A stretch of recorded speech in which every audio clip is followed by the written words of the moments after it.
Ready start. मान्यवर, यह सामाजिक सुरक्षा के अंतर्गत हमारे संविधान निर्माताओं ने अनुच्छेद 41 के अंतर्गत इस बात का उल्लेख किया है क्योंकि संविधान के जो निर्देशक तत्व बनाए गए उसमें प्रत्येक नागरिक को जीविका के पर्याप्त साधन, निर्वाह, मजदूरी, संतोषप्रद जीवन स्तर व्यतीत करने का उसमें वचन दिया गया है और उसके उपरांत ऐसी व्यवस्था की गई है कि धन और उत्पादन में सामंजस्य स्थापित हो सके। मान्यवर, रोजी रोटी, कपड़ा और मकान जनसाधारण की बुनियादी आवश्यकताएं हैं जिनको पूरा करने का नैतिक दायित्व उस शासन का होता है जिसे देश की महान जनता बड़ी आशाओं और अपेक्षाओं के साथ निर्वाचन के बाद जिम्मेदारी के रूप में चुनती है। हमारे देश को स्वतंत्र हुए 55 वर्ष से ऊपर हो चुके हैं, लेकिन आज भी हमारे यहाँ यह स्थिति है कि उसे यदि हम दयनीय स्थिति कहें तो कोई अतिशयोक्ति नहीं होगी। हमारे स्वतंत्र भारत में आम आदमी आज भी इस बात के लिए निश्चित नहीं है कि सरकार की तरफ से ऐसी व्यवस्था की जाएगी कि उसे रोजी रोटी, कपड़ा और मकान मुहैया हो सके और वह निश्चित होकर अपने जीवन का निर्वाह कर सके। यद्यपि यह बात कही जाती है कि हमारे देश में जहां खाद्यान्न उत्पादन का प्रश्न है उसमें हम आत्मनिर्भर हो गए हैं, लेकिन फिर भी आए दिन हमको इस प्रकार की खबरें मिलती हैं, विशेष रूप से 2-3 राज्यों में जिसमें हमारा प्रदेश मध्य प्रदेश भी शामिल है कि लोगों को भूख की वजह से मौत का शिकार होना पड़ता है। अभी पिछले ही महीने हमारे मध्य प्रदेश में जो आदिवासी बाहुल्य क्षेत्र है उसमें भूख की वजह से कुछ आदिवासी लोगों की मृत्यु हो गई।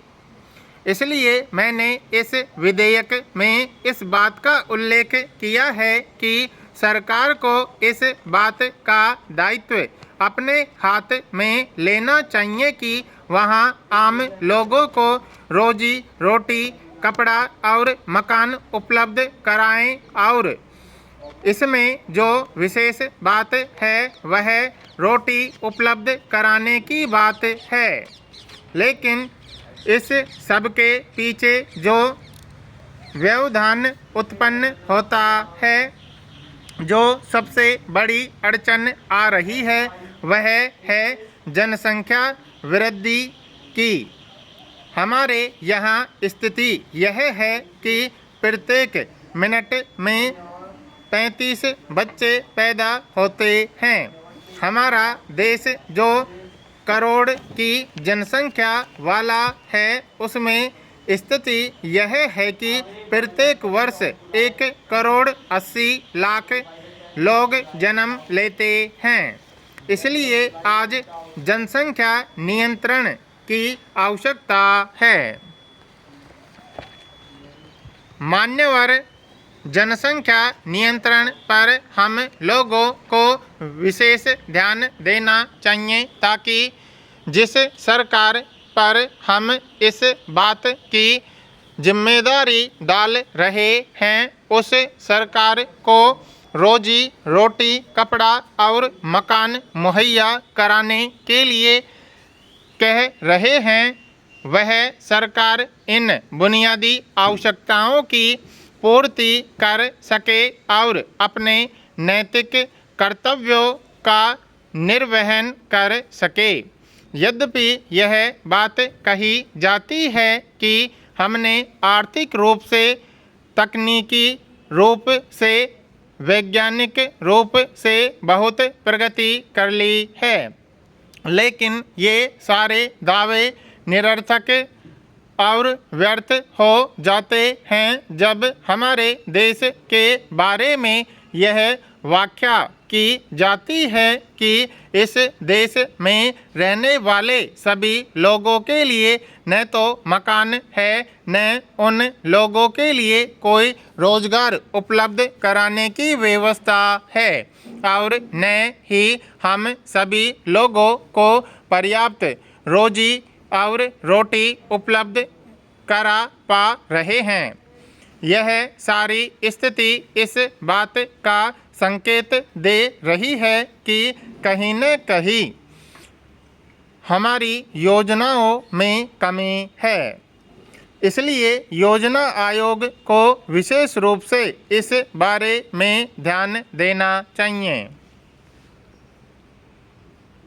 मान्यवर, मुझे यह कहते हुए बहुत दुख हो रहा है कि जो योजना हमारे यहाँ बनाई जाती है वह केवल एक वातानुकूलित कक्ष में बैठकर कॉफ़ी की चुस्कियों के बीच बनाई जाती है और उसके बाद हम यह निर्धारित करते हैं कि एक आदिवासी को कितने वर्ग फीट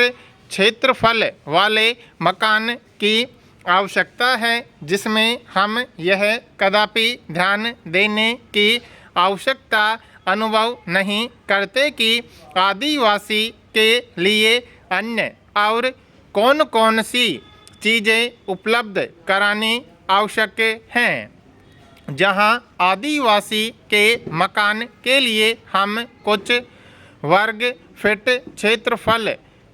नियत करते हैं, वहीं हमको यह देखना चाहिए कि वह आदिवासी मुर्गी पालन के लिए कितने क्षेत्रफल जमीन की आवश्यकता अनुभव करता है। हम इस चीज़ को नज़रअंदाज कर देते हैं और फिर हम कहते हैं कि योजनाएं तो ठीक थी, लेकिन कहीं न कहीं उसके कार्यान्वयन में कमी आ गई। फिर हम कहते हैं कि कार्यान्वयन तो ठीक था, लेकिन कहीं न कहीं उसके आशातीत परिणाम नहीं निकले, इसलिए वांछित लक्ष्य की प्राप्ति नहीं हो पाई। लेकिन हम उसकी बुनियाद में नहीं जाते। योजना जिस वातावरण को दृष्टिगत रखते हुए बनाई जाती है वह वातावरण अनुकूल नहीं होता, अपितु वह वातावरण उन लोगों के लिए फिट नहीं होता जिन लोगों के हितों को ध्यान में रखकर हम योजनाओं का निर्माण करते हैं।